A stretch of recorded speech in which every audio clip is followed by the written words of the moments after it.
Nasusunog ang isang transit hub sa Valenzuela at para sa mga detalye, may unang balita live si Gabriel Gonzalez. Gabriel?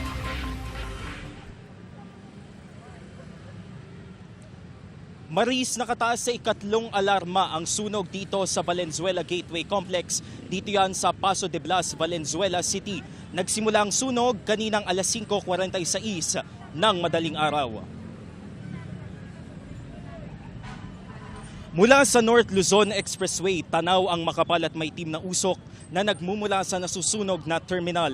Ang VGC o Valenzuela Gateway Complex ay isang transit hub sa lungsod. Dahil sa mabilis sa pagkalat ng apoy, nadamay ang mga katabing tindahan sa lugar. Nagsilikas ang mga pasaherong sasakay sana sa terminal, pati na rin ang mga nagtitinda sa katabing commercial building.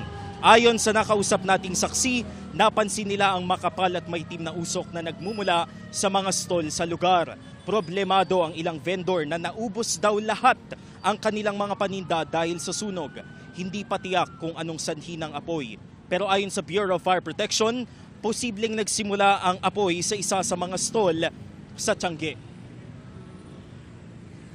Maris, hanggang ngayon ay may mga dumarating pa rin ng mga truck na bumbero para tumulong sa pag-apula ng apoy, pero hindi kagaya kanina ay humupa na rin yung makapal na usok na nagmumula dito sa nasusunog na terminal. Pinapayuhan na rin ng mga otoridad ang mga motorista na kung maaari ay humanap muna ng alternatibong ruta para hindi makasagabal sa firefighting operations dito banda sa VGC dahil masasakop ang East Service Road. Maris?